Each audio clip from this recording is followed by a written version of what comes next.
Bonjour à tous et bienvenue sur RAR, le podcast qui transforme ta différence en moteur de croissance. Je suis avec Sacha. Bonjour Sacha. Salut Cani. Comment vas-tu déjà pour commencer? Écoute, ça va très bien. Et toi? Bah écoute, très très bien. Es-tu heureux d'être là, Sacha? Écoute, j'ai eu ouï dire que j'étais le premier épisode, donc je suis très honoré d'être là et de pouvoir discuter avec toi. Bah écoute, c'est réciproque, franchement très très très content de t'avoir effectivement. Et effectivement, ce sera le premier épisode, donc commençons.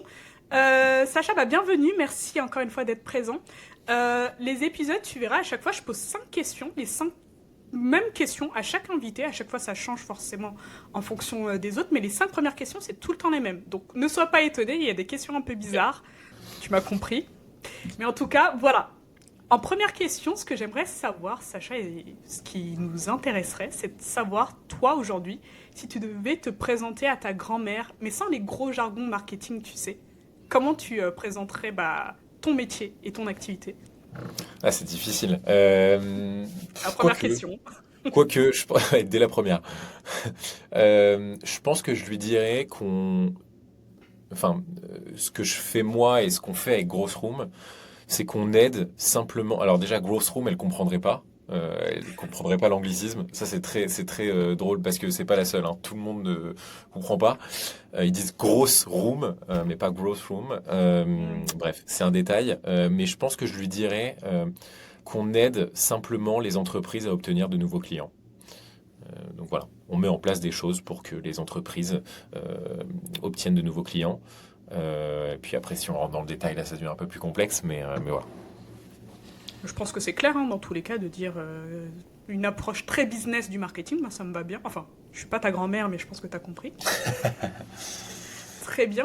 Et qu'est-ce qui t'anime aujourd'hui au quotidien, Sacha, que ce soit au boulot ou même en dehors du bureau? Qu'est-ce que tu aimes dans la vie?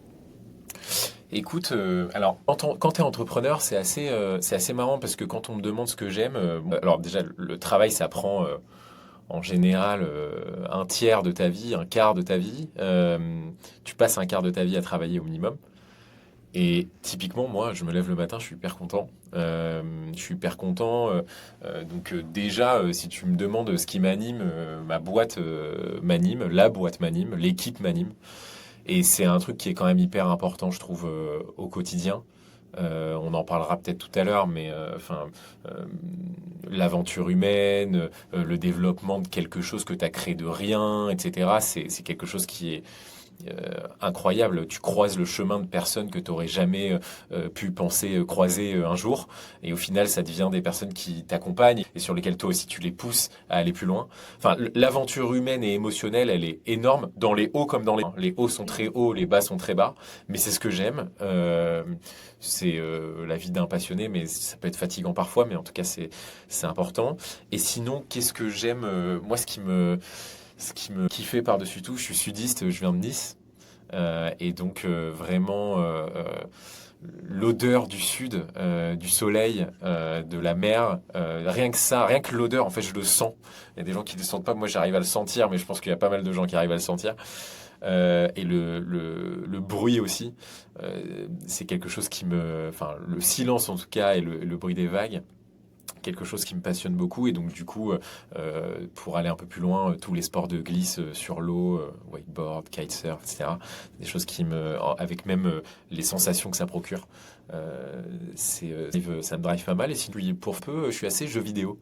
Alors je me tue moins de jeux vidéo qu'avant mais je pense que ça vient de là mon côté un petit peu geek et qui a fait que j'ai monté une boîte dans le digital. Euh, mais voilà, je résumerai ça en trois, ma boîte, le sud et le sport, et probablement les jeux vidéo. Tu joues à quoi, Sacha? Tu jouais Écoute, à quoi? alors, ouais, enfin, je dis les jeux vidéo, je suis pas, j'étais avant, je jouais beaucoup quand j'avais le temps, là je joue quasi plus du tout, mais le dernier jeu auquel j'ai joué et qui m'a bouleversé, mais vraiment bouleversé, c'est The Last of Us. euh, qui est probablement le meilleur jeu vidéo auquel j'ai joué et en termes d'histoire qui m'a complètement bouleversé. Et là d'ailleurs en ce moment je regarde la série qui est même moins bien que le jeu, je suis un peu dégoûté, mais bon, c'est ok. Voilà. T'es Je d'accord? suis Ouais, ça me fait d'accord. plaisir. Je suis d'accord. Je crois, alors, moi, je suis la team qui adore les jeux vidéo, mais qui joue pas du tout. Mais pour le coup, Ouais, je m'intéresse aux histoires des jeux vidéo. Et The Last of Us, franchement, c'est une des seules œuvres qui m'a vraiment fait pleurer à chaudes larmes, vraiment. Et ouais. elle est très poignante, très marquante. Mais alignée avec toi, alignée sur le sud. Bon, moi, je suis normande, donc j'ai la même chose, mais sur l'odeur de la pluie, moi. Ah, c'est pas la même, hein. Voilà, on peut pas faire des sports de glisse ici, malheureusement, mais vraiment, je comprends le côté, voilà, attachement à sa région, complètement aligné. Ça n'empêche pas que je suis très bien à Paris, hein. Mais effectivement, là, je reviens de Nice. Enfin, honnêtement, c'est toujours un kiff là-dessus. Et pour finir, je suis un peu comme toi. Au final, j'adore les jeux vidéo, mais je joue plus. Je suis dans cette team maintenant. Mm. Mais voilà, je garde toujours une petite curiosité. Ouais, bon, bah, on est pareil là-dessus. Super. Est-ce que tu as des rituels particuliers le matin, des habitudes qui te définissent? Écoute, rituel particulier le matin, en fait, j'essaye de maximiser mon temps de sommeil. Je suis un couche-tard, malgré moi, hein. J'essaye de me coucher plus tôt, mais j'y arrive pas. Et donc, du coup, j'essaye de maximiser mon temps de sommeil. Donc, j'ai optimisé un peu toutes mes actions, là, faire le matin, la douche, etc., pour aller très vite. La douche, je la prends en 2 minutes. J'essaye vraiment d'aller vite parce que je maximise mon temps de sommeil. C'est hyper important pour moi. Comme tu le sais, j'ai travaillé avant de monter Grosse Room, j'ai travaillé dans une entreprise dans le sommeil, donc ça m'a vraiment appris l'importance du sommeil et même dans le bien-être, etc. Euh, et donc, j'ai pas forcément de rituel du matin. Simplement, je fais en sorte de maximiser mon temps de sommeil. Et ensuite, les habitudes dans la journée, euh, j'essaye le plus possible d'être organisé. Et par exemple, au travail, euh, j'essaye le plus possible de finir mes journées, ou en tout cas finir mes semaines de sûr, en inbox zéro, ce qui est de plus en plus difficile, mais pour le coup, qui m'apporte en fait une certaine tranquillité le week-end et le soir d'ailleurs.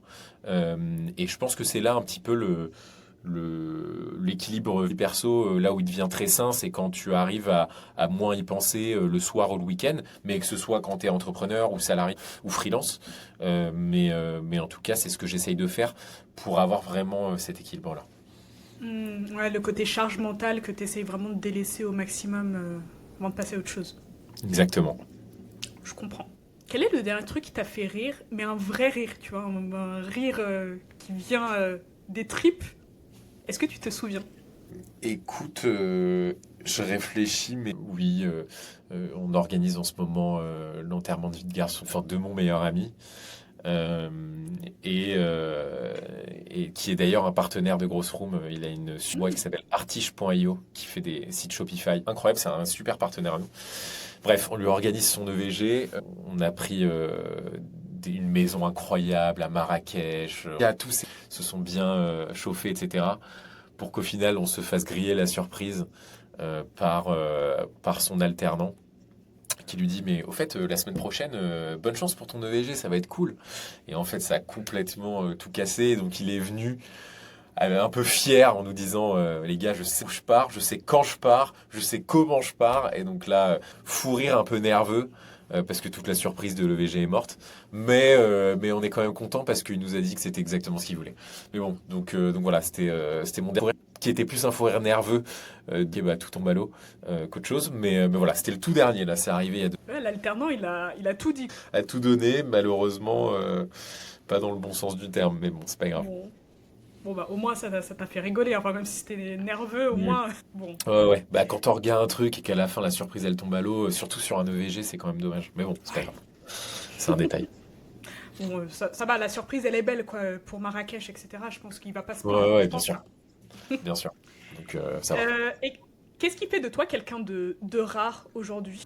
Quand je dis Euh, rare, c'est sur le côté de différenciation, sur le côté compétent, sur le côté comment tu réfléchis. sur le côté personnel, je dirais que je suis quelqu'un de passionné, mais qui sait ce qu'il veut. J'essaye en tout cas d'être stable, enfin je le suis stable émotionnellement et en étant passionné, tu vois. Parce que normalement les passionnés, tu vois, c'est un peu les montagnes russes. J'essaye de l'être, j'ai appris à l'être parce que quand tu as une boîte, c'est quelque chose qui est complexe. mais en tout cas, je suis quelqu'un de passionné, mais qui sait ce qu'il veut. Et donc, en fait, ça se ressent sur la partie professionnelle, je pense, puisque les gens avec qui je travaille me le disent quelquefois. En fait, ils se sentent assez embarqués, épanouis dans la boîte. Et donc, je pense que j'arrive du coup un petit peu, en tout cas, à transmettre cette passion et aussi cette stabilité, parce que bon, quand tu es dans une boîte à forte croissance, l'idée c'est pas non plus de faire stresser les gens tous les 4 matins si jamais il y a un problème. Et donc ça, j'ai l'impression que ça se ressent. Nous, on est une boîte de service, hein, donc en fait, on n'a pas de mission sociale, on n'a pas de produit. Et donc le vrai point, c'est la vraie valeur de la boîte, c'est les gens. Et ce qui est cool, c'est que j'ai l'impression que les gens le ressentent. Et donc c'est le principal. Donc je dirais que, je sais pas si ça fait de moi quelqu'un de rare, mais en tout cas, c'est ce qui me fait avancer au quotidien et c'est ce qui fait aussi avancer les projets que j'ai, que ce soit professionnel ou personnel. Bah écoute, si ça peut te rassurer outre mesure, moi je suis assez d'accord dans le sens où la passion, on se connaît d'avant l'enregistrement de ce podcast-là, et la passion dont tu parles, moi j'ai été témoin de ce truc-là assez régulièrement, mine de rien, la manière dont tu parles, la manière dont tu exposes tes sujets, comment tu expliques certaines choses, et moi c'est la raison pour laquelle j'ai voulu que tu sois là, vraiment, c'est que C'est gentil. le côté passion, c'est pas une caractéristique par défaut, quoi. Vraiment. Ouais. Mais Voilà, ça peut être un défaut parfois, hein, parce que si t'es pas passionné dans ce que tu fais, malheureusement, tu peux très vite soit te lasser ou autre. Mais bon, dans ma vie en ce moment, je suis passionné, donc c'est cool. tant mieux. Si en plus tu réveilles avec le smile comme tu as dit tout à l'heure, c'est parfait. Exactement, exactement, c'est ce qu'il faut. Est-ce que tu peux nous refaire une petite rétrospective de ton parcours et justement ton premier point de contact avec le marketing? Ouais, bien sûr. Écoute, moi donc comme je te le disais, je suis niçois. J'ai fait une fac, j'ai fait un bac S, fac de sciences, licence maths, mathématiques appliquées aux sciences sociales. Euh, et ensuite, je suis parti en école de commerce à l'EM Lyon, sur un master classique en management. Euh, et en fait, ma première expérience avec le marketing, ça a été avec l'entreprise de mon frère qui avait monté une entreprise qui s'appelle Talent.io, qui est une start-up de mise en relation développeur-entreprise, qui avait levé des fonds à l'époque, etc. Et donc j'étais un des premiers dans la boîte à gérer du coup cette partie marketing global. Et c'est là-bas que j'ai commencé à apprendre le gros marketing. Et ça s'est tellement bien passé que j'ai voulu continuer. Et j'ai réussi à avoir un stage qui s'est prolongé en fait en contrat un peu plus long avec un incubateur de start-up qui s'appelle The Family, dans lequel en fait j'ai coaché des boîtes. J'ai fini d'ailleurs par coacher des boîtes sur leur stratégie grosse marketing et des boîtes en plus, tu vois, dans les années 2016-2015. Donc c'était des belles startups de maintenant qui se créaient à l'époque, genre Payfit ou Itch ou Algolia. Et donc là, c'est là où ça m'a passionné parce que non seulement tu avais ce côté entrepreneuriat hyper intéressant et avec tout ce qui se passait en plus chez The Family avec tout le mouvement qu'il y avait d'ailleurs c'était un il y avait vraiment une volonté d'apporter une nouvelle culture sur l'entrepreneuriat, sur le digital et sur les startups en France. Et ça vraiment ça m'a vraiment animé. Et puis ensuite, une fois que j'ai fait ça, j'ai commencé du coup à développer quelques compétences sur la partie grosse marketing. Donc j'ai coaché des boîtes, j'ai fait des conférences, etc. Et c'est à ce moment-là que j'ai rencontré Hugo Mercier, qui était le CEO de Dream, euh, et qui m'a proposé un job à San Francisco. Dans lequel j'ai pu monter Head of Growth. Et donc l'idée, c'était Dream, c'était un bandeau pour le sommet. Et donc l'idée, c'était de le commercialiser et de mettre en place toute l'équipe grosse marketing en Europe et aux US de San Francisco. Euh, donc ça a été à ce moment-là où j'ai appris un peu plus la partie structuration du gros marketing et du marketing en tant que tel, parce que le marketing, ça peut être extrêmement inspirationnel, même trop, et parfois du coup pas assez structuré. Tu sais pas vraiment ce que ça rapporte. Et c'est vraiment à ce moment-là où j'ai appris à le structurer moi-même déjà dans ma tête, et ensuite aussi au sein d'une équipe, parce qu'il a fallu que je recrute et que je crée ma propre équipe. Et donc ça m'a appris aussi pas mal de choses en management. Et j'ai quitté Dream début 2020 pour monter Grosse Room, donc juste avant le Covid, 1er mars 2020. Et au final, ça a fait 5 ans, un tout petit plus que 5 ans, On est une quarantaine au sein de la boîte. Et là, du coup, on a un petit peu étendu cette vision du gros marketing en tant que tel, dont je pense qu'on va parler tout à l'heure, mais du coup, qui permet en fait de venir en aide aux boîtes, comme je le disais tout à l'heure, pour l'expliquer à ma grand-mère, euh, avec plusieurs techniques de gros marketing pour justement aider les boîtes à obtenir plus de clients. Hmm. Et justement, quand tu disais que tu avais travaillé en marketing dans la boîte de ton frère, par rapport à ce que tu m'as dit avant, ça veut dire que de base, tu as appris sur le tas, de ce que je comprends. Ouais, ouais, enfin, je connaissais rien en marketing. Qu'on vienne pas me dire que la fac ou que l'école de commerce, aussi bien classée pardon, soit-elle, nous apprennent quelque chose en marketing, c'est faux. Euh, c'est peut-être de la théorie, en tout cas, ils peuvent nous apprendre peut-être de la théorie ou même de la théorie sur le management, mais ça n'est en rien la réalité de ce que j'ai pu vivre, en tout cas, et ça n'engage que moi, de ce que j'ai pu vivre en tant en tant que manager chez Dream, ou là, en tant qu'entrepreneur et manager chez Grossroom, et aussi en termes de marketing. Ça n'a rien à voir. Donc j'ai vraiment, comme tu le dis, appris sur le tas. Et ce que j'ai appris chez Talent.io, chez The Family, chez Dream, c'est ce qui m'apporte là au quotidien chez Grossroom. En revanche, tout ce que j'ai appris sur mon parcours académique en termes de pure théorie, ça m'a rien appris. Je suis. Bon, effectivement, ça va dépendre des parcours personnels de chacun, mais je suis relativement d'accord dans le sens où moi, vraiment, ma base marketing, je l'ai appris bah, avec des stages, avec des alternances, enfin vraiment en étant dans l'entreprise. Euh, L'école, c'est bien, je me suis fait des potes. Mais par contre, je suis d'accord avec toi, vraiment sur le côté monter en compétence, il n'y a rien de mieux. Ouais, c'est clair. Mais tu sais, ça me fait marrer, ça me fait repenser à une phrase qu'un alternant m'a dit une fois chez Grossroom, euh, qui était super d'ailleurs. Il m'avait dit à la fin, quand il est parti, en un jour chez Grossroom, j'ai plus appris qu'en 6 mois d'école. Mais il me dit, tu vois, fois un an, bon, divisé par deux parce qu'il y a des temps en école, etc. Du coup, j'ai grave appris, je suis trop content. Et donc, au final, quand il m'a dit ça, ça m'a fait un flashback aussi. Quand j'étais revenu de mon stage et que j'étais revenu en école, franchement, les cours, etc. Peut-être que c'est parce que je suis peut-être pas quelqu'un qui arrive à bien absorber les informations qu'on me donne en cours, mais c'est vrai que c'était beaucoup plus compliqué pour moi d'apprendre quelque chose plutôt que directement en entreprise, quoi. Voilà. Hmm. Ah, ça peut dépendre de certains secteurs. Je pense que dans le Ça secteur dépend de médical, l'entreprise. tu dois être théorique dans tous les cas si tu veux sauver des vies après. Le marketing, c'est vraiment... Ou en tout cas, pour avoir un bon marketeur, faut vraiment que la personne, elle ait fait des choses... hmm. Je suis d'accord. Ouais, Euh, écoute, je suis d'accord avec toi sur la typologie d'entreprise. C'est vrai. Mais nous, tu vois, grosso modo, on est une boîte de service. On est une oui. boîte opérationnelle en grosse marketing. On conseille les boîtes. Donc, enfin, c'est normal. Tous les jours, on voit des nouveaux clients. Donc, enfin, c'est normal que t'apprends. Si t'apprenais pas beaucoup ici, ce serait compliqué, tu vois. Donc oui, c'est clair. Très bien. Est-ce que tu as toujours eu un attrait pour l'entrepreneuriat ou c'est venu d'un coup? Écoute, c'est une bonne question. Si je devais te résumer ça, je pense que je te dirais que ça vient surtout du fait que je viens d'une famille d'entrepreneurs. Hmm. Mon père était entrepreneur, mes frères sont entrepreneurs. Et j'ai deux grands frères en fait qui ont 40 et 44 ans, donc moi j'en ai 30, tu vois, donc il y a quand même pas mal de diff. Et typiquement, eux ont été entrepreneurs avant moi, et donc en fait j'ai toujours eu cette culture de l'entrepreneuriat. Sauf que, tu vois, typiquement, je le savais quand j'étais chez Dream, je voulais entreprendre, mais je voulais pas me lancer pour me lancer, tu vois. Euh, et ça, je pense que tu vois, j'ai des amis qui veulent se lancer dans l'entrepreneuriat et qui ne le font pas encore. Ils ont encore cette lucidité de se dire, OK, même si j'ai des potes qui sont entrepreneurs, je vais pas me lancer pour me lancer. Parce que, en fait, on entend souvent les belles histoires dans l'entrepreneuriat, Oui. mais faut pas oublier que tu as quand même 95% des boîtes qui passent pas 3 ans, tu vois.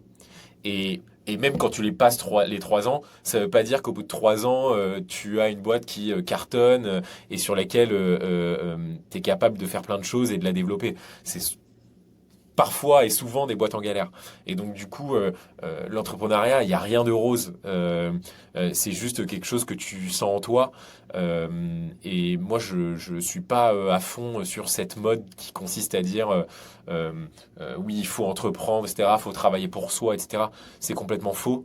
Et d'ailleurs, cette mode, elle est alimentée par tout ce qu'on voit sur les réseaux sociaux, des infopreneurs à Dubaï, etc., qui font des formations nulles là, sur le marketing, qui vendent ça, ou sur les paris sportifs, et qui se mettent, tu vois, en spectacle sur des vidéos, etc. Et ça, malheureusement, ça contribue à dire à la nouvelle génération, il faut entreprendre. Alors qu'en fait, la réalité, c'est que quand tu entreprends, tu as 95% d'échouer. Et surtout, si tout le monde se mettait à entreprendre, bah, il y aurait personne dans les entreprises. Et donc, il y aurait pas de bons profils dans les entreprises. Mm. Et donc, les entreprises ne pourraient pas prospérer. Typiquement, moi, sur les 40 personnes qui sont dans mon équipe, les 40 personnes, je les trouve incroyables. Et les 40 personnes pourraient être des super entrepreneurs. Mais heureusement, qui soient, enfin, qu'ils aient pas d'ego surdimensionné et qui se disent pas, ah bah, si j'entreprends, ça va directement réussir, etc. Non, ils font leur gamme, ils apprennent. Si plusieurs années plus tard, ils pensent qu'ils peuvent entreprendre, bah, ils le feront. Mais au moins, ils auront acquis de l'expérience et ils auront apporté à une boîte qui, elles, formeront plusieurs personnes plus tard. Et c'est ça, en fait, le vrai point. Et c'est vrai que j'étais un peu long sur ma réponse, mais c'est vrai qu'en 2020, j'ai un peu cette frustration-là de la part des gens. Donc voilà. Et justement, par rapport à ce que tu dis, c'est vrai qu'aujourd'hui, on voit un petit peu tout, du tout et du n'importe quoi. Et bah, toi, ça m'intéresserait de savoir c'est quoi ta définition de l'entrepreneur... ta définition de l'entrepreneuriat et qu'est-ce qui fait selon toi un bon entrepreneur? Écoute, ma définition de l'entrepreneuriat, je dirais qu'il y a deux choses à avoir. En tout cas, je ne sais pas si c'est une définition, mais en tout cas déjà les caractéristiques à avoir pour être entrepreneur ou entrepreneuse, c'est un de la passion, de la résilience. Euh, la résilience à pas confondre avec déni, hein. Parce que tu peux être résilient dans un truc qui marche pas, où tu as encore espoir et tu pousses, etc. Mais tu peux être là dans le déni, où après 18 mois, si ça ne marche pas du tout, que tu as tous les signaux qui montrent que ça ne va pas marcher, tu continues. Faut pas confondre résilience avec déni, mais globalement, je mettrais ces deux caractéristiques-là. Et sur la partie entrepreneur, en fait, comment je le définirais? Pour moi, c'est simplement quelqu'un qui a assez de passion pour porter un projet qui n'est pas porté structurellement ou financièrement. C'est-à-dire qu'en fait, au départ, c'est juste toi et ton idée. Si tu es capable de réussir à le porter pendant X temps juste avant de le rendre un petit peu rentable, scalable, etc., etc., ou sexy même, bah là du coup tu vois tu as réussi au moins le 0 to 1 là-dessus. Évidemment quand tu rentres dans le détail, comment tu arrives à porter ce projet-là, etc., il y a vachement de choses à prendre en compte et même la chance. Parce que quand tu arrives au bon moment dans un marché et que tu as le bon produit au bon moment, bon bah du coup ça marche bien à ce moment-là. Mais typiquement, bon, il y a une histoire enfin, dont je parle souvent, c'est Cajou. Tu vois, Cajou, c'est qui faisait le livraison de courses, etc. Eux, ils se sont créés en 2020. Le mec, il a créé ça en début 2020, je crois. Il a revendu en 2021. Derrière, 3 ans après, il n'y a plus aucune boîte de courses. Enfin, les Gorillaz, etc. En tout cas, ils ont tous quasi fait faillite, les Flink, etc. Euh, Parce qu'en fait, il fallait créer un usage, ça a été très compliqué. Lui, il est arrivé pile au moment où le marché commençait à vachement s'exciter. Et donc, tu vois, la chance fait aussi vachement partie du truc. On va y retourner sur la chance juste Ouais, après. Et moi, ce qui m'intéresserait de savoir, c'est que c'est très intéressant hein, parce que j'ai beaucoup parlé à des personnes qui, bah, le growth en tant que tel, enfin, je pense que toi et moi, on est la génération des personnes qui ont appris le growth sur le tas avant de se former, justement. ouais. Comment t'es passé de je fais du marketing, qu'est-ce que c'est le growth?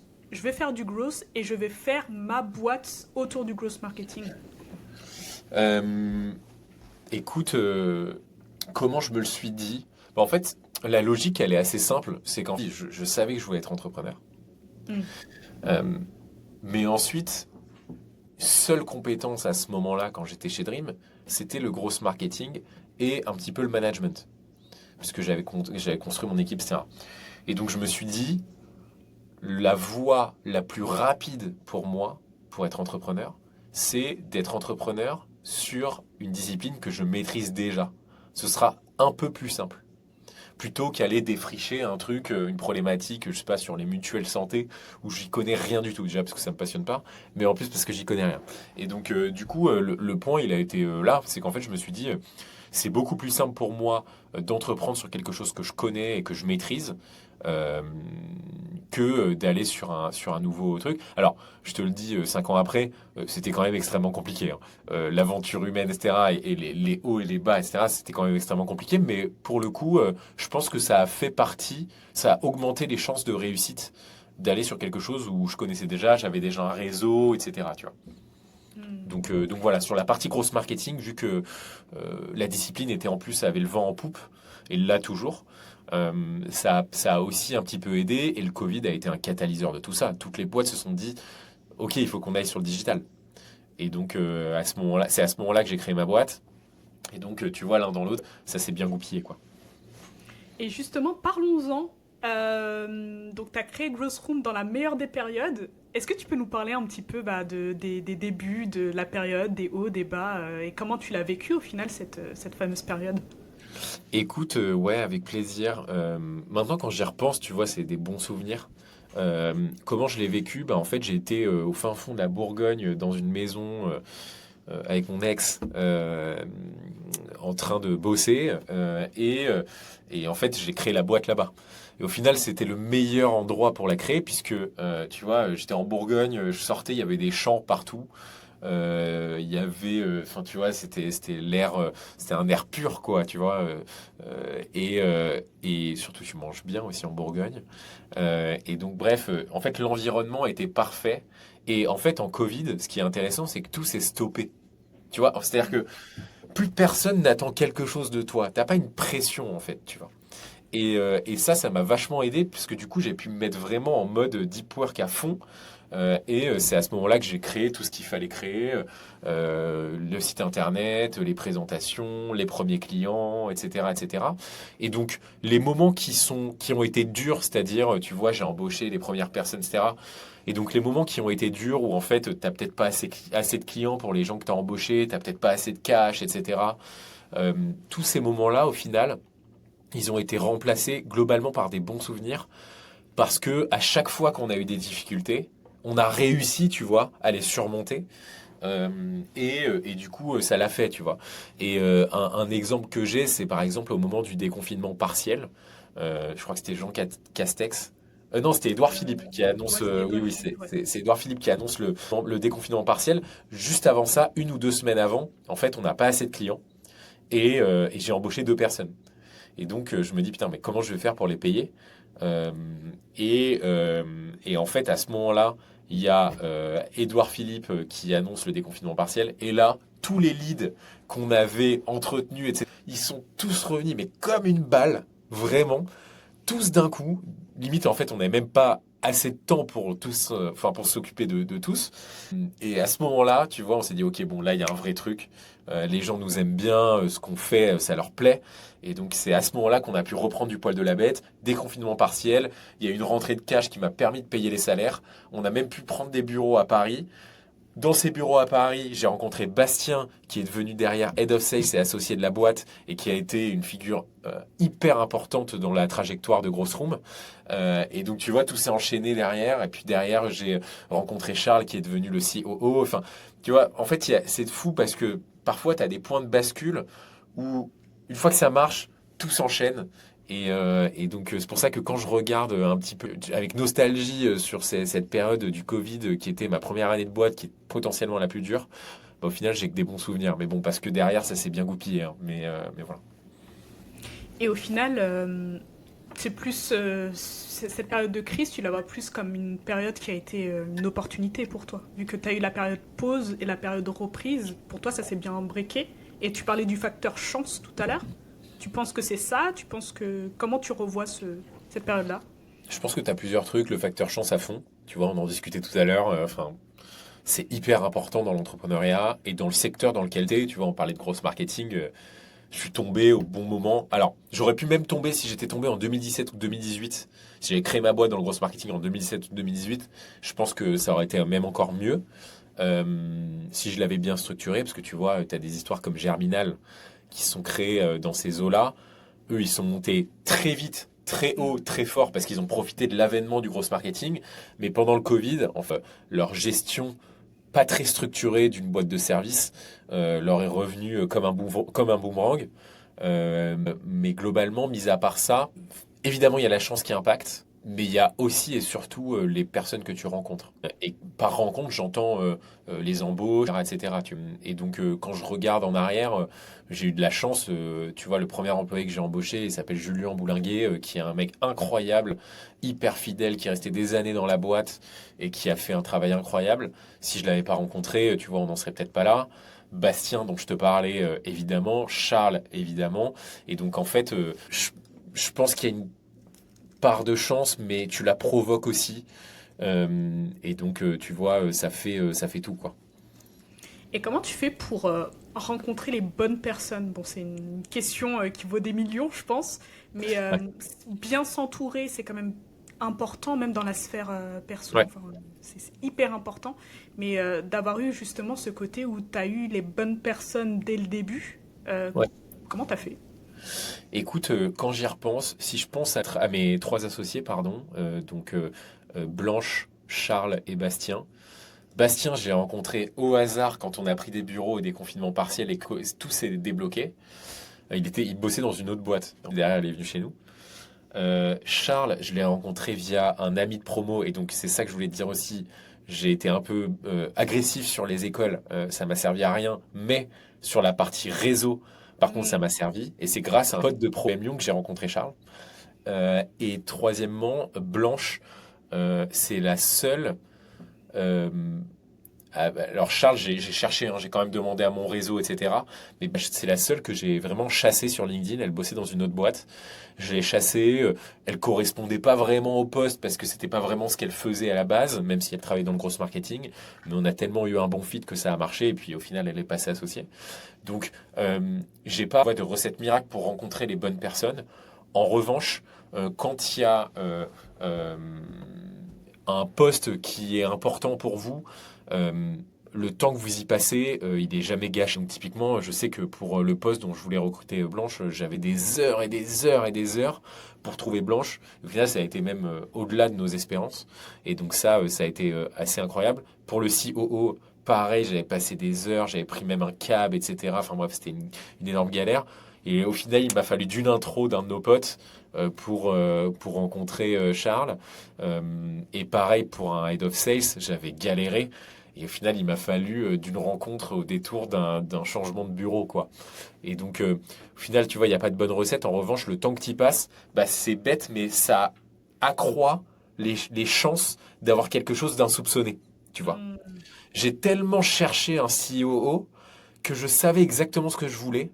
Et donc, au final, quand Charles est arrivé, mon pitch était déjà fait et peut-être qu'il aurait pas, ça l'aurait pas autant drivé s'il était venu au tout départ, tu vois. Et donc, tu vois, il y a vachement ce truc-là. Donc, plus on pousse, plus on accroît ses chances, tu vois, d'avoir, ses chances d'avoir, tu vois, quelque chose d'insoupçonné, quoi. Hmm.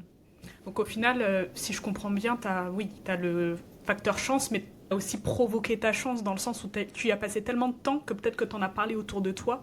Et forcément, bah, t'as le réseau qui a un peu fait le travail aussi et qui a provoqué cette chance-là, au final. Exactement. Et je pense que ça, c'est même pour tous les entrepreneurs, tu vois. Pas forcément pour Mm. rencontrer les bonnes personnes, mais aussi pour monter leur boîte. Faut provoquer la chance. Toutes les personnes qui sont entrepreneurs et dont on dit qu'ils étaient chanceux, genre la personne de Cajou, tu vois tout à l'heure, euh, ok, il a eu de la chance, mais disclaimer, le gars, il s'est donné de ouf et tant mieux pour lui s'il a réussi à faire un exit en un an. Mais enfin, il l'a provoqué sa chance. Il a été hyper bon au bon moment. Et tu vois, c'est de ça qu'on attend. Tu vois, quand on fait un parallèle avec les sportifs, tu vois, en ce moment, le PSG est en finale de la Ligue des Champions. Typiquement, enfin, t'attends des grands joueurs d'être décisifs au bon moment. Et bah, sur des entrepreneurs, c'est un peu la même chose. C'est s'il y a un marché qui s'ouvre et ok, t'as la chance d'être rentré au bon moment, mais maintenant il faut que tu fasses le taf en fait. Et si tu le fais pas, que tu sois au bon moment, au bon endroit, malheureusement, ça va pas forcément marcher. Tu nous as donné une bonne leçon là. Bah écoute, Ou tant en mieux. tout cas, j'espère que ça servira aux personnes qui écoutent. Est-ce que maintenant, bon, vu qu'on est dans la partie nostalgie un peu de qu'est-ce que t'as fait, qu'est-ce que t'as pas fait, etc., est-ce qu'il y a des choses que t'aurais fait éventuellement différemment, maintenant que t'as un peu de recul, un peu de bouteille, qui a 5 ans dans les pattes? Euh, Est-ce qu'il y a des choses que j'aurais fait différemment? Alors, Déjà, les erreurs que j'ai faites et qu'on a faites dans la boîte, honnêtement, alors il y en a certains où purement et simplement nous ont fait perdre de l'argent ou purement et simplement nous ont mis de la charge pour rien. Donc évidemment, ces erreurs-là, je les enlèverai, qui sont des erreurs qui sont factuelles. Tu vois, pour un petit aparté, on a des bureaux en ce moment et notre prestataire de bureau fait faillite. Évidemment, il n'a pas mis notre dépôt garanti sur un séquestre, donc notre dépôt de garantie de plusieurs dizaines de milliers d'euros est perdu. Si je pouvais revenir en arrière, c'est évident que au moment de signer le contrat d'un bureau de 300 mètres carrés à Place du Marché Saint-Honoré dans le premier arrondissement de Paris, c'est évident que je mettrais une ligne au fait, assurez-moi que mon dépôt de garantie, il soit sur un séquestre, tu vois.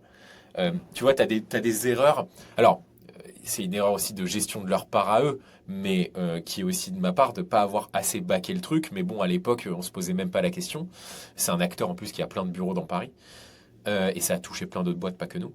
Mais du coup, tu vois, t'as cette part d'erreurs qui sont des erreurs que tu vas toujours faire. Avec la bouteille, t'en feras un peu moins, mais qui sont des erreurs que tu vas toujours faire, mais qui purement et simplement vont te faire perdre de l'argent, faire grossir ta charge mentale, etc. C'est des trucs hyper factuels, hyper simples, mais qui n'ont pas d'impact derrière. C'est-à-dire que, tu vois, quand tu en reparles 5 ans après, bon, bah, tu vois, tant pis, ça n'a pas provoqué le départ de quelqu'un dans ta boîte. Enfin, tu vois, voilà. Mais ça te fait quand même perdre un peu des points de vie. Et tu as des erreurs plutôt de développement et stratégique, structurelles, où là, euh, il faut aussi que tu les fasses parce que ça t'endurcit, mais qui peuvent être un peu plus compliqués dans la boîte. Parce que typiquement, tu vois, là, si je te donne un exemple, maintenant, là, on commence vachement à s'intéresser à l'IA avec Grossroom. Si on fait l'erreur de pas assez s'y intéresser ou de s'y intéresser dans les mauvaises dispositions, c'est-à-dire sur une mauvaise technique, enfin sur une mauvaise application de l'IA qu'elle pourrait avoir par rapport au gross marketing, mais en fait, on va le ressentir et en pleine face dans 2 ou 3 ans, tu vois.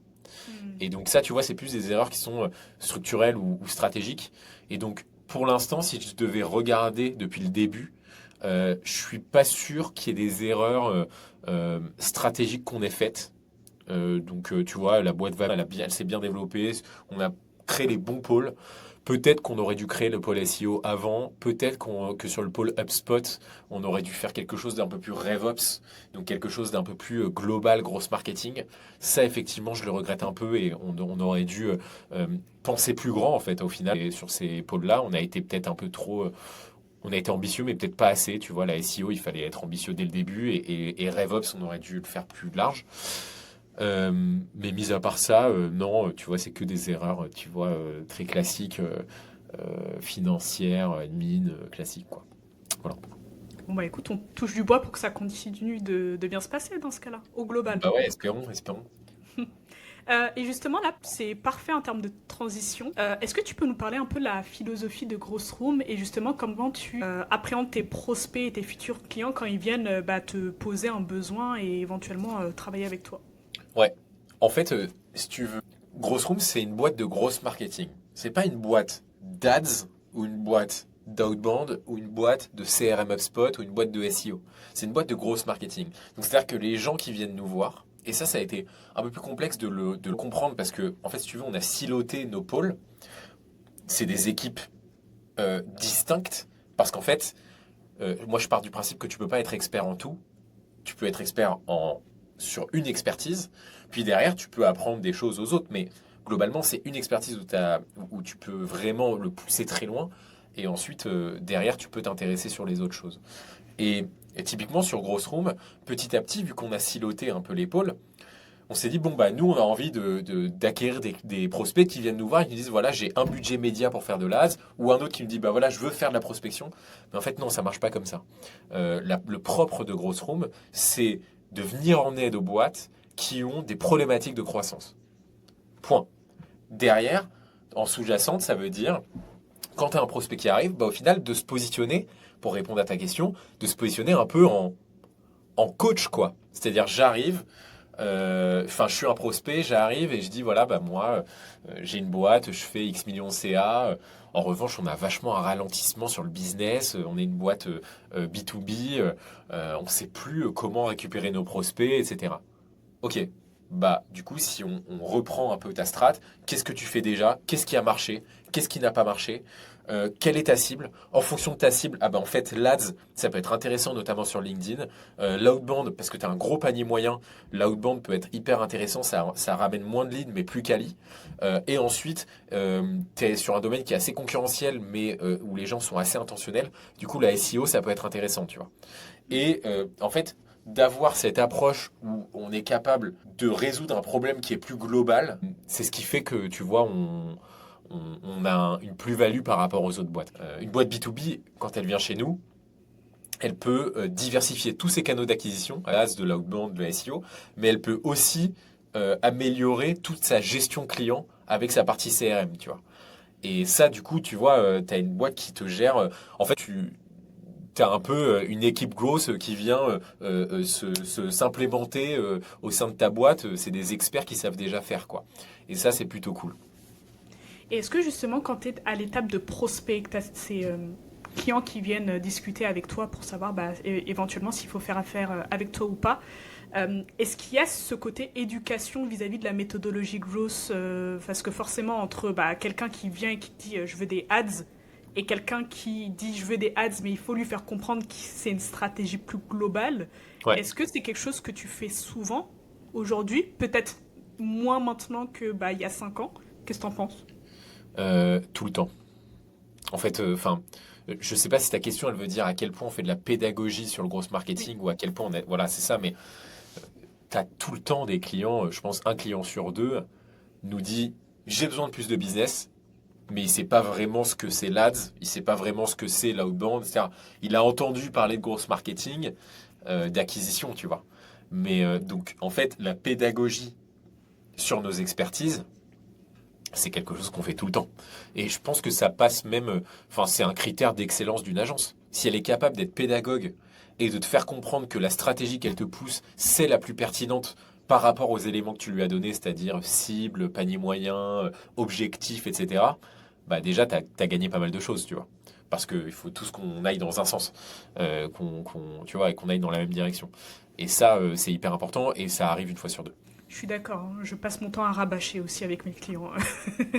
Et justement, c'est quoi les étapes que tu suis aujourd'hui avec tes équipes quand tu as quelqu'un qui rentre, bah, peut-être rajouter cette pédagogie, mais enfin, je sais pas si c'est vraiment siloté dans le cas de Growth Room, mais de dire, bah voilà, étape 1, il y a le prospect qui arrive, on va parler de ces trucs-là, étape 2, on prend le besoin, enfin, je sais pas. Comment ça se passe chez vous? Bah écoute, c'est un peu dans les grandes lignes le process que tu viens de décrire. C'est-à-dire qu'au départ, quand on signe un client, on fait un point de kick-off. Et dans ce point de kick-off, c'est que lui qui parle.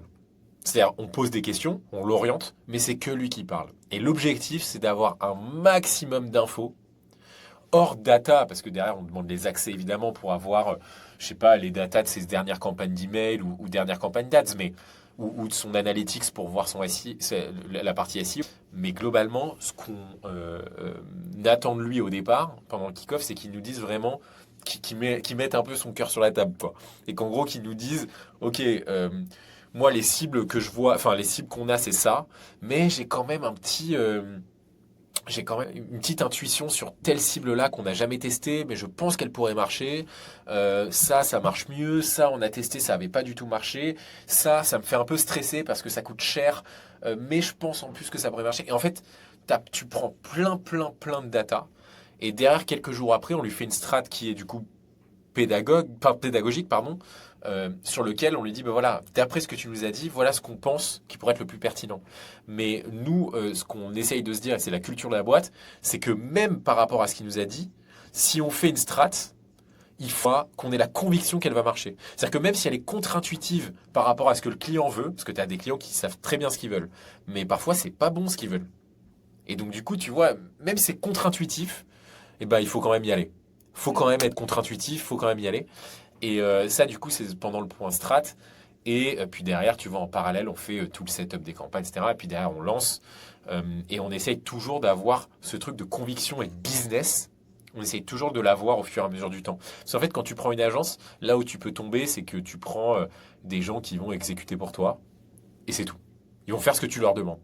Sauf qu'en fait, et nous on l'a appris aussi à nos dépens aux premières années de Grosse Room, c'est que les gens ils veulent du gros marketing. Mais du coup, dans grosse marketing, il y a business aussi, il y a croissance. Et donc, du coup, tu as besoin d'avoir des gens qui sont non seulement très bons opérationnellement, mais qui, en plus de ça, peuvent donner des conseils business aux clients, des orientations business. Parce que c'est ça qu'il attend. C'est un expert business. Et c'est là où, en fait, tu fais non seulement la diff avec les autres agences, mais surtout où tu as un vrai impact pour la boîte pour laquelle tu travailles.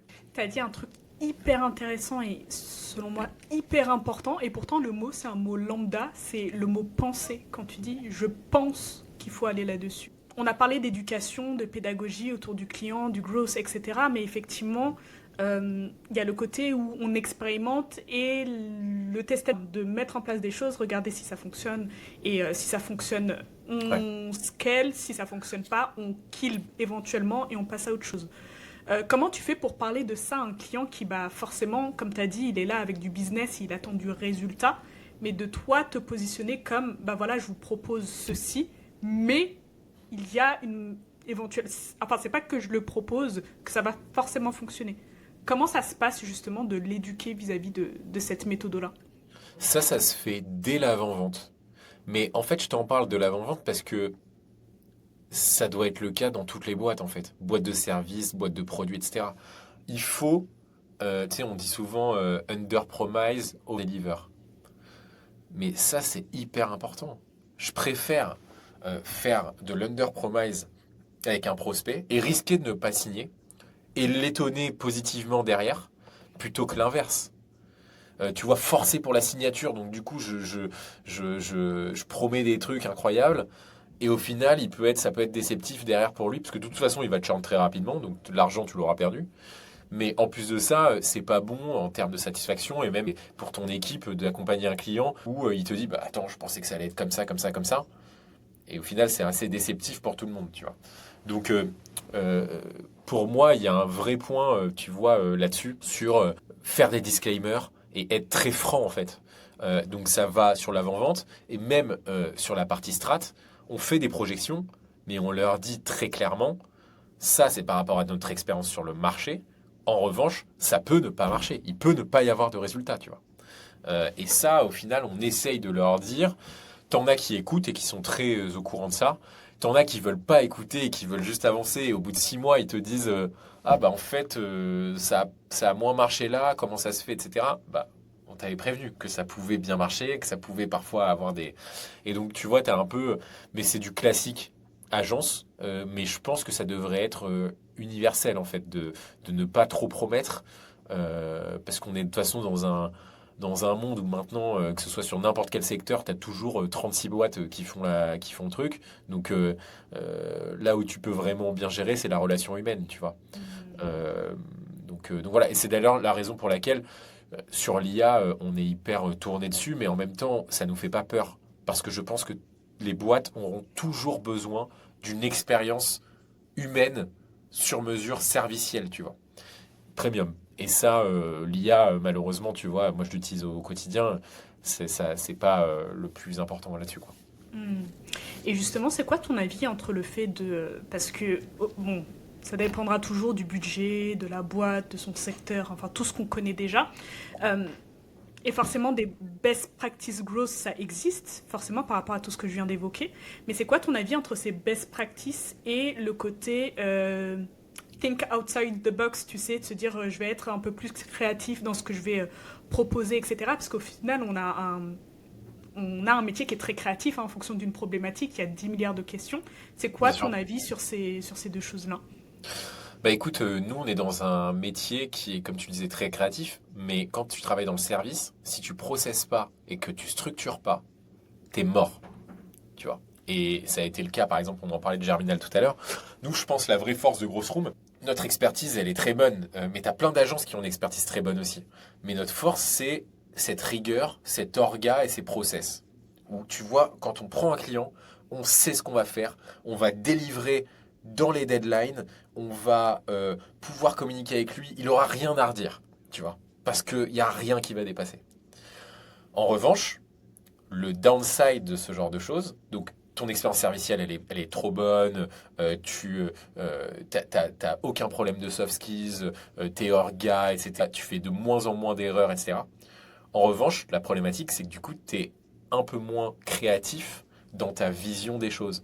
C'est-à-dire que parfois, nous, comme tu le disais dans le gros marketing, en plus, enfin, tu as tellement de trucs qui arrivent tous les jours. Tu as des nouveaux outils tous les jours, de nouvelles automatisations tous les jours. Et typiquement, bah, nous, on est parfois un peu frustrés de voir le truc passer et de se dire, putain, comment on fait pour le mettre en place, tu vois? Mais en même temps, si on mettait en place tout ce qu'on voyait passer tous les jours, bah, c'est la définition d'une boîte qui n'est pas structurée, tu vois.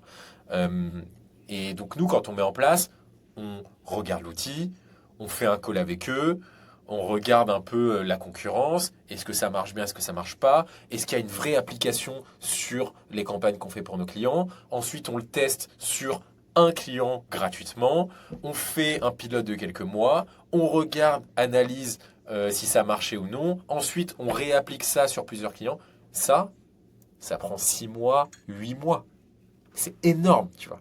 Et donc en fait, dans un truc qui bouge énormément, malheureusement, tu peux pas mettre en place très rapidement tout ce que tu veux. Mais parfois, en fait, il y a plein de choses qu'on a voulu tester rapidement et au final, on a vu que ça n'avait pas marché, tu vois. Donc, euh, donc voilà, c'est une problématique à trouver entre la rigueur, le process, l'orga et la créativité et le développement. Et donc, tu vois, c'est un peu, tu as une pédale d'accélérateur sur les deux, il faut avoir le bon juste milieu, tu vois.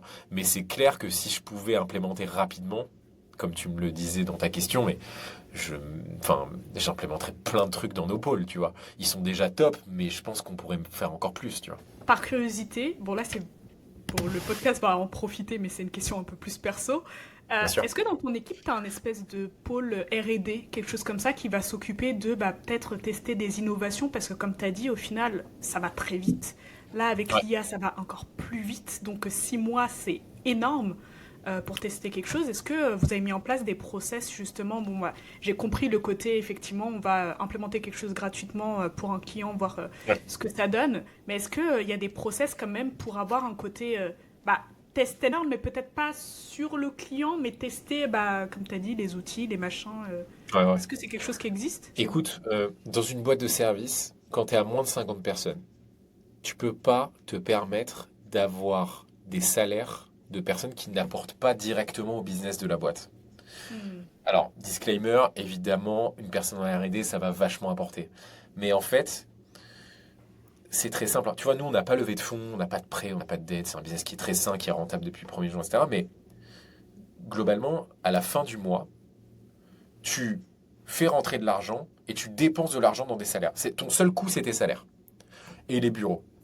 Et donc, le seul truc qui te permet de faire vivre la boîte, c'est d'avoir un CA qui est supérieur à tes coûts, tu vois. Et donc, quand tu embauches des gens qui n'ont pas un impact, c'est-à-dire qui ne vont pas te ramener du revenu, c'est hyper important de voir la fonction qu'elle peut avoir business très rapidement, parce que, en fait, si tu accumules ce genre de profil, bah, en fait, tu vas devenir pas rentable. Et pour le coup, vu que tu n'as pas levé de fonds, derrière, c'est difficile de se retourner. Et donc, c'est des fonctions dites support, tu vois. Et dans ces fonctions support, tu as le R&D, et tu as aussi et surtout, tu vois, par exemple, nous, on a une DRH au sein de Grosse Room, on a un COO, on a un sales, et encore un sales, il apporte direct au business. Mais tu vois, tu as vachement de trucs comme ça, et plus tu les multiplies, moins ta boîte va être flexible. Et donc, tu vois, un profil en R&D à moins de 50 personnes, si j'ai eu à choisir, et donc j'ai choisi plutôt d'avoir un profil DRH plutôt qu'un profil qui nous apporte vachement sur le recrutement, sur le truc, enfin sur l'équipe, plutôt qu'un profil R&D. Et je pense qu'à plus de 50 personnes, on va pouvoir avoir ce profil-là.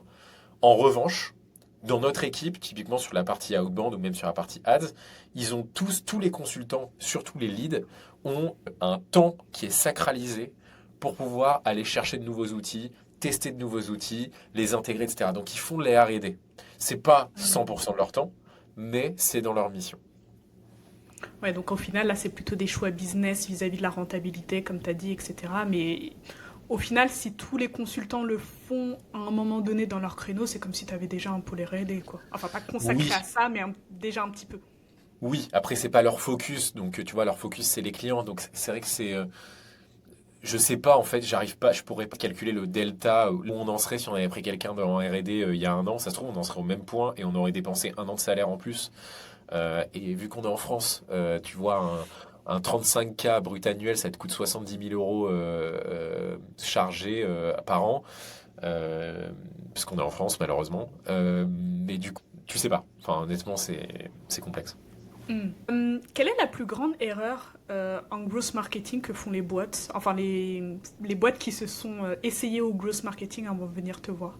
Je pense que c'est mettre en place des choses sans savoir le mesurer.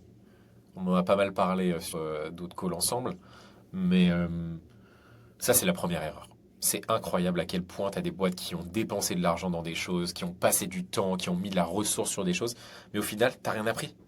T'as rien appris parce que la data, soit elle est pas bonne, soit ils ont pas mesuré, soit ils ont mis en place des choses avec dans la tête pas du tout d'objectif, tu vois. Et ça, tu vois, ça rentre aussi dans le côté un peu process qu'on demande aux clients quand tu me demandais le process. C'est hyper important. Les objectifs, est-ce qu'ils ont des objectifs? Derrière, le tracking, on le fait nous. Mais tu ne lances rien en grosse marketing si tu ne sais pas mesurer. Sinon, enfin, c'est comme si tu pédalais dans le vent, quoi. Tu vois. Voilà, je Ça, dirais que c'est ça la première. c'est quelque chose que je vois aussi avec mes clients. Et je trouve ça dingue de se dire qu'on... Après, c'est peut-être aussi une des différences entre le marketing classique et le growth marketing, où forcément, il y a une pédagogie et des choses qu'on met en place un petit peu par défaut. Le fait de lire la data, c'est normal. Mais c'est aussi quelque chose que j'observe, ouais. C'est dingue, hein. C'est hallucinant. Mais bon, après, enfin, tu vois, les gens n'ont pas la compétence, etc. Donc, je peux comprendre, ils veulent lancer des choses vite. Malheureusement, quand tu mesures pas, tu peux pas apprendre, tu peux pas optimiser, tu peux pas savoir si c'est rentable. Enfin, bref, il n'y a rien qui va, quoi. Hmm. Et tu as parlé d'un truc tout à l'heure, c'est le fait de, bah, justement, comme je disais tout à l'heure, tu vas te poser, enfin, par rapport à tout ce que tu connais sur ton client, tu vas venir le voir en disant, bon, bah, je pense qu'il faut se lancer là-dedans, même si ça paraît contre-instructif. Est-ce que tu as eu bah, un cas de figure où tu as proposé quelque chose à un client, t'as pas besoin de dire le nom du client, Ouais. proposer quelque chose où, bah, voilà, vous vous êtes lancé dedans sans trop y croire et qu'il y a eu des Ouais. résultats hyper surprenants. Est-ce que tu as un cas de Ouais. figure en tête? Écoute, il y a eu un exemple, on en a plein des exemples comme ça, hein, pour le coup. Il y a eu un exemple, par exemple, sur un client en ads. On l'accompagne depuis pas mal de temps sur la partie campagne média et il fait énormément de promotions. En fait, il avait la difficulté à convertir des clients.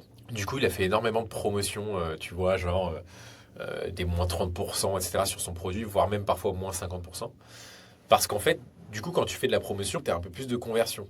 Sauf que quand tu fais de la promotion, tu rognes sur ta marge. C'est-à-dire qu'un prix de 100 euros, si tu fais 30% de réduc, bah, tu vas le vendre 70. Par contre, ton coût en matière première et ton prix de revient, c'est le même. Tu prends toujours autant de... Enfin, tu le payes le même prix à produire.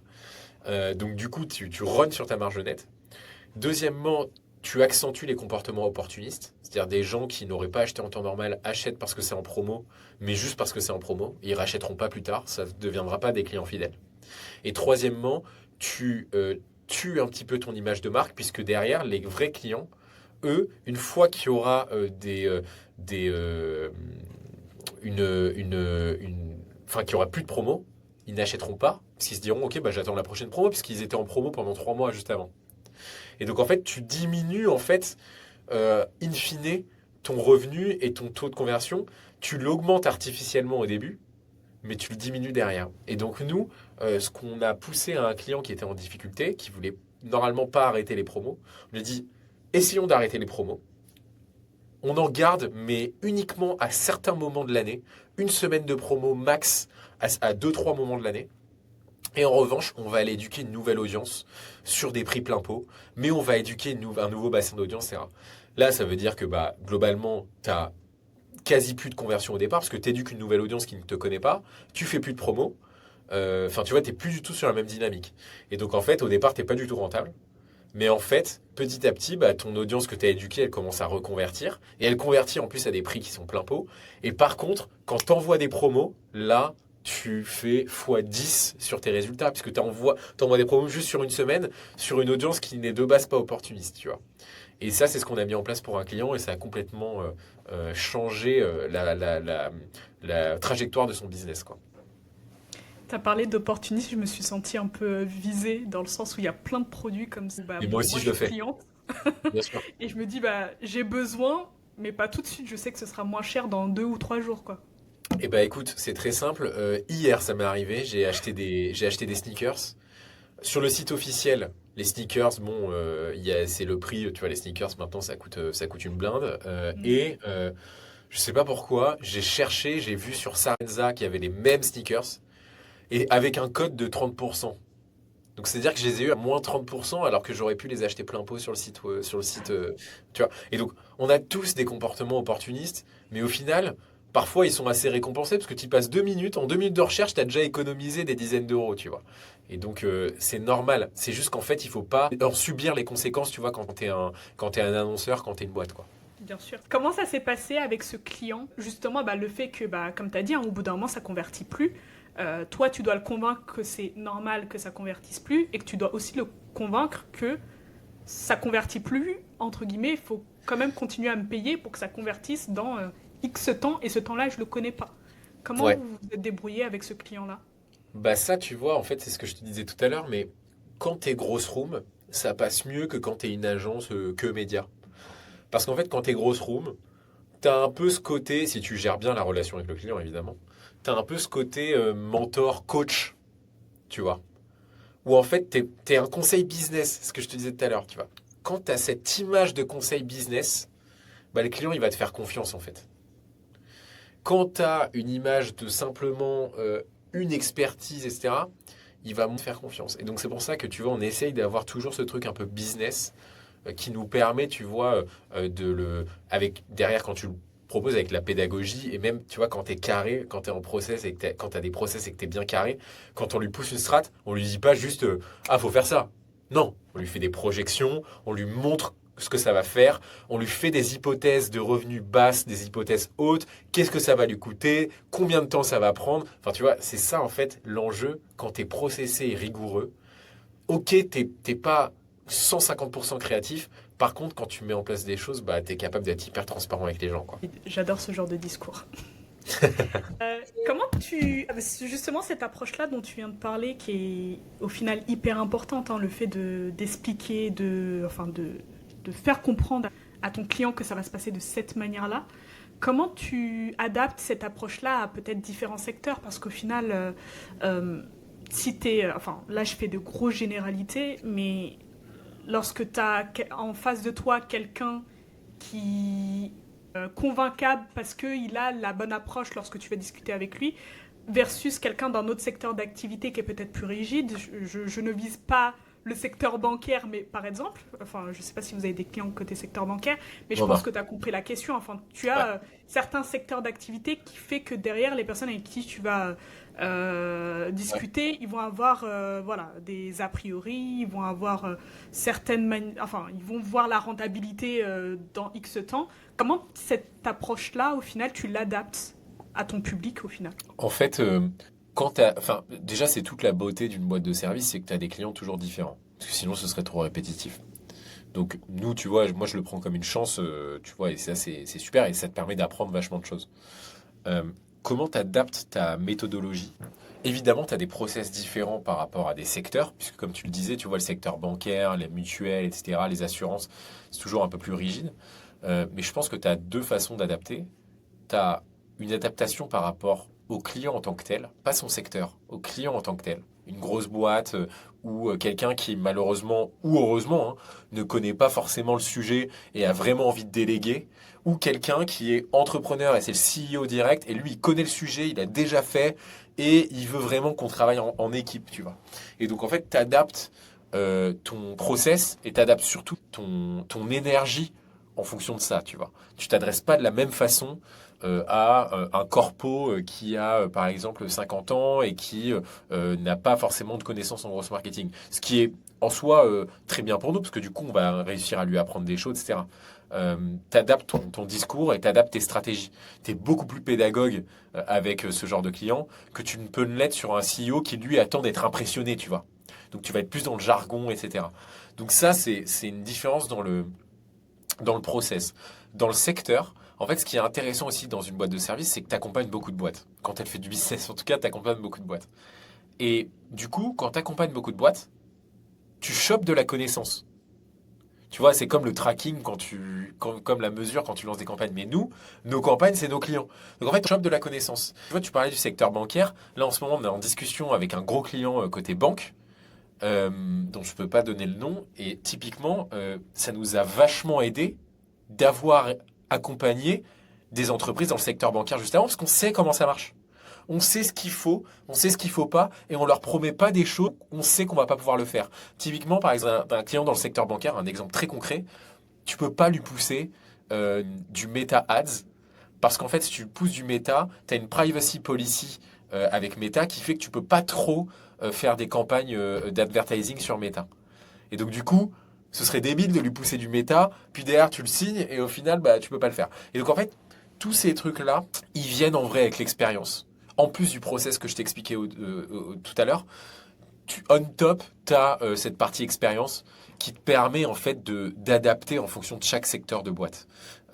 Et tu as des secteurs qui sont effectivement extrêmement différentiels. Et d'un point de vue plus global, par exemple, les boîtes B2B, des boîtes B2B qui ont un gros panier moyen et une grosse volumétrie, ça d'ailleurs, la volumétrie, on l'édite ça en amont avec les clients, bah ça, du coup, on va pouvoir lui proposer quasi tous les pôles. En revanche, une boîte B2B qui a un des deux, on va pouvoir lui proposer que un ou deux des pôles. Ou une boîte B2B qui a rien, ni gros panier moyen, ni grosse volumétrie, bon déjà il faut qu'elle se pose des questions sur son business intrinsèque, mais mis à part ça, ça sert à rien de dépenser du budget dans de l'AS, dans de la outbound ou dans de la SEO, parce que globalement, tu peux pas te permettre de dépenser beaucoup puisque tu as un petit panier moyen pour obtenir un client. Et en plus de ça, tu peux même pas aller sur de la quanti puisque tu as une petite volumétrie. Et donc en fait, à chaque fois, en fonction du secteur du client, on adapte, tu vois, nos offres. Et c'est l'expérience qui fait ça, tu vois. Le truc du panier moyen, de la volumétrie, nous, on l'a su. Enfin, évidemment, c'est important, mais on l'a vraiment concentré sur ça qu'après avoir accompagné une centaine de clients sur le sujet, tu vois. Et comment tu gères les... Alors moi j'aime pas appeler ça comme ça, mais c'est comme ça que voit le client, mais les échecs justement des choses que tu vas mettre en place chez lui, parce qu'au final, comme je disais, on fait de l'expérimentation, on se base sur de la data, ou en tout cas quand on est sérieux, on se base sur de la data, sur le secteur, sur le marché, etc.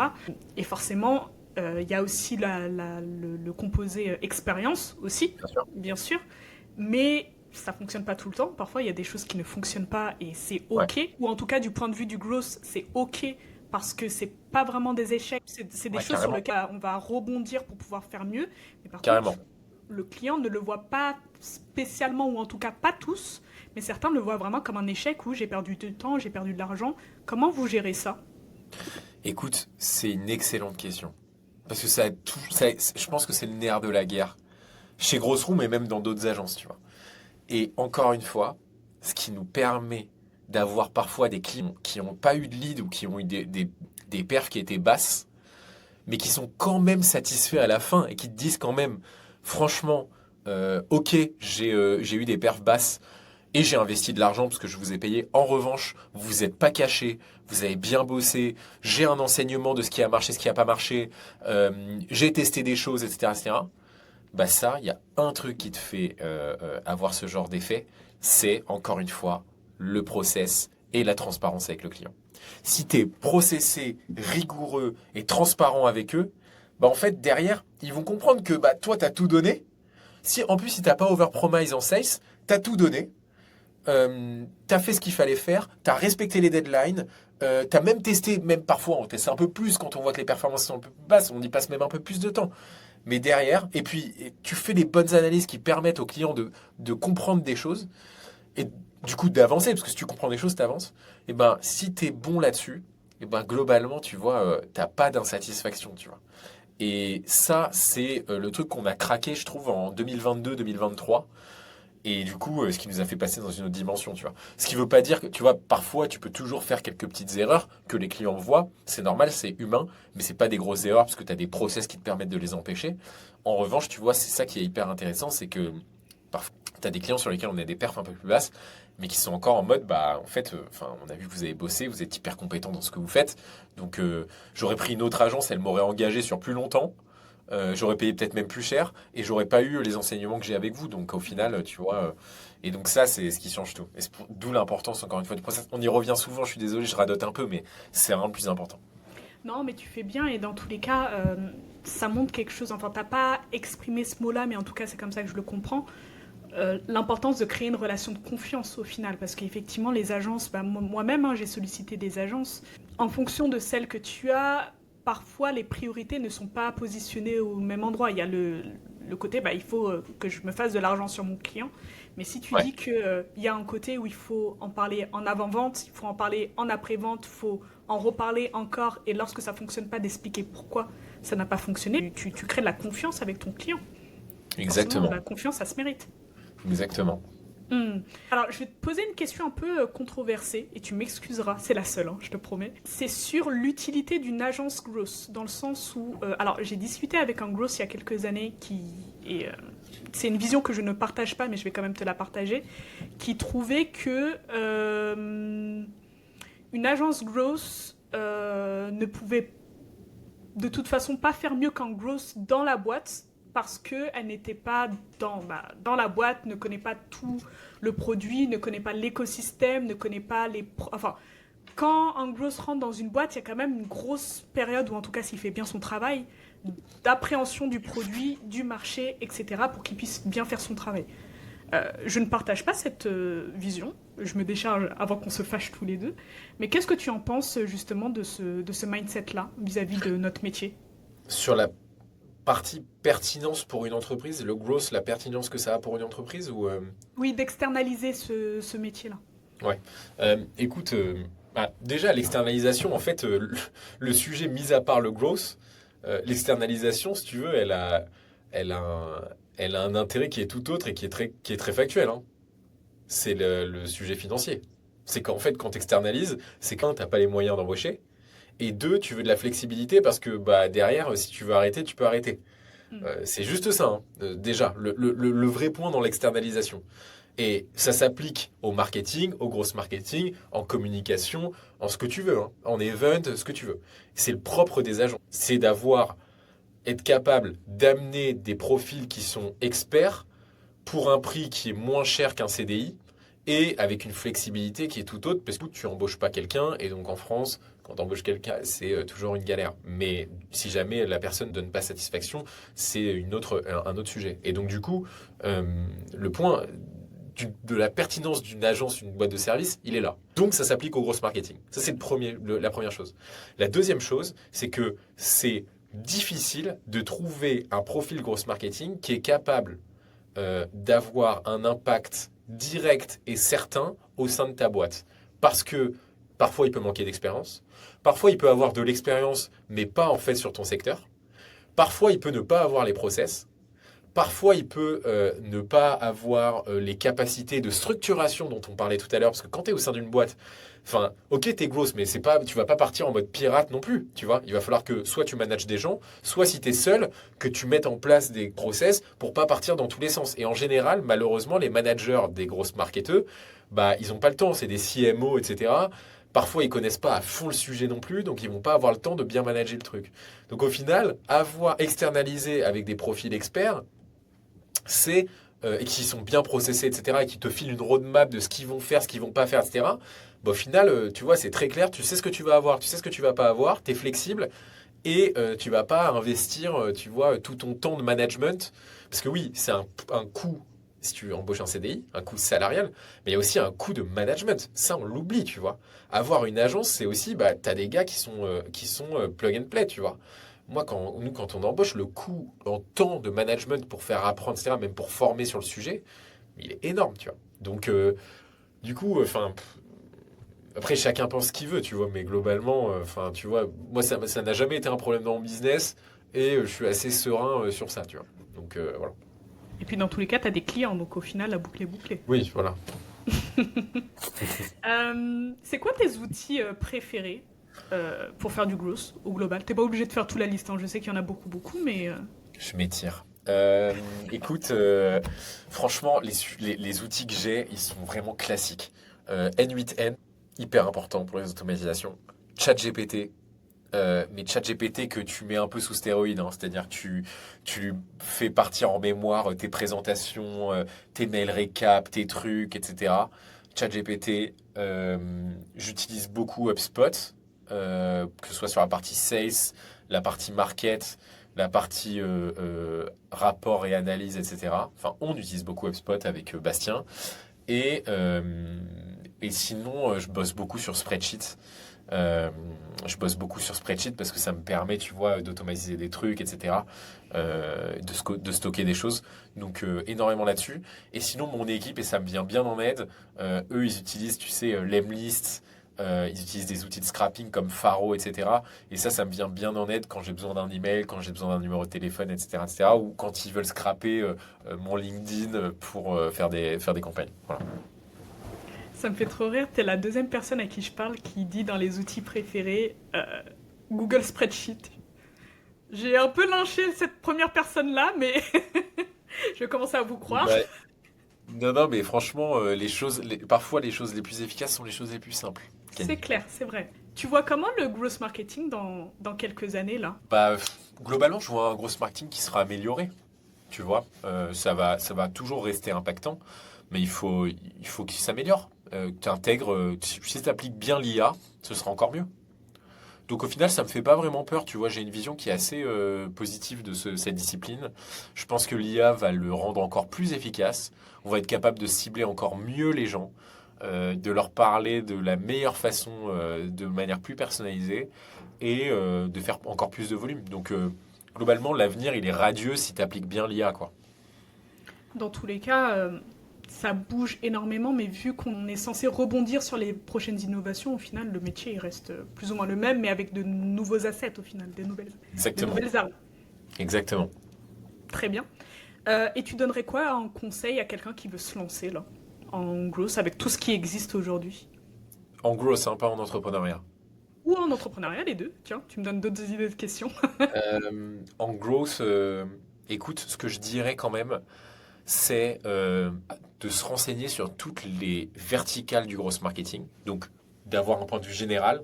Tu vois, ton podcast s'appelle RAR. L'idée, c'est de comprendre tout le funnel, AARRR, euh, et de comprendre aussi la dimension de chaque étape, à quel point c'est important, tu vois. Une fois que tu as ça, l'idée, c'est de choisir de siloter en fait et de choisir une expertise. Là, de rentrer à fond dans cette expertise. Tu vois, moi, j'ai vachement ce côté un peu expert en fait. Enfin, en tout cas, c'est ce que je prône. Et du coup, je le conseillerais de cette façon-là. Et sinon, d'un point de vue plus général, si tu as envie de te renseigner sur l'entrepreneuriat ou sur le growth, franchement, le blog de Paul Graham avec ses articles là, Growth égale Startup ou Do Fix That Don't Scale, etc. Mais je ne fais que les recommander. C'est une bible. Il y a genre 50 articles. Si vous avez le temps, même dans l'avion ou quoi, vous les lisez tous. C'est incroyable. Vous allez comprendre tellement de choses sur l'entrepreneuriat. C'est vraiment un condensé de tout ce qui se passe là-dessus. Et le Do Fix That Don't Scale, l'article, il a 10 ans. Il n'a pas pris un pet de ride, quoi. Et donc vraiment, je recommande à fond. Et sinon, qu'est-ce que je recommanderais sur la partie purement entrepreneuriat, comment se lancer? Bon, bah là, globalement, tu vois, c'est plus la même. J'avais fait un post LinkedIn là-dessus en faisant le comparatif avec mon frère qui est entrepreneur depuis 2010. Franchement, quand tu te lances en 2025, tu as tout ce qu'il te faut, quoi. Le seul conseil que je vous donne, parce que j'ose espérer que vous serez passionné, mais le seul conseil que je vous donne, c'est le focus. Ne pas partir dans tous les sens. Ne pas partir dans tous les sens. Ne pas vouloir prendre une agence au bout de 6 mois et 3 clients acquis, pardon. Enfin voilà, ne pas partir dans tous les sens. Focus produit, ensuite focus acquisition vous-même, et ensuite pourquoi pas trouver la scalabilité. Je confirme que les contenus de Paul Graham, c'est des pépites. Pépites. Yes. On peut te souhaiter quoi, Sacha, pour la suite? Écoute, de la réussite avec grosse ronde, et surtout la santé qu'on se souhaite à tous, c'est le plus important, non? On parle beaucoup de marketing, d'entrepreneuriat, de ça, mais au final, la santé, c'est le plus important. Donc, je pense la santé et évidemment la réussite de grosse ronde, parce que là, pour le coup, je l'incombe pas qu'à moi. Je l'incombe à toutes les personnes qui composent la boîte. Donc, c'est pas que ma réussite, c'est la réussite de tout le monde. Donc, je pense que je choisirais ces deux trucs-là. On te souhaite aussi un bon EVG avec ton pote également. Merci beaucoup. Pour les personnes qui aimeraient éventuellement te contacter, ils peuvent te retrouver où? Écoute, ils peuvent me contacter sur LinkedIn. Sacha Azoulay sur LinkedIn. Je fais quelques posts ils peuvent m'envoyer des messages, je réponds à tout le monde. Waouh! Moi, je réponds pas à tout le monde, donc franchement. Je réponds pas aux messages de prospection, pardon. Je réponds pas aux messages de Ah, voilà. prospection. Ah ouais, non, pardon. Mais si c'est un message qui n'est pas un message de prospection, j'y réponds. Ah bon. Bah, merci à toi, merci Merci. pour ton temps. Et Merci. merci à ceux qui ont écouté et qui ont vu ce podcast. On se retrouve dans 2 semaines. Et puis, en attendant, je vous remets les informations de Sacha en description. Et puis, voilà, à très vite. À très vite. Salut.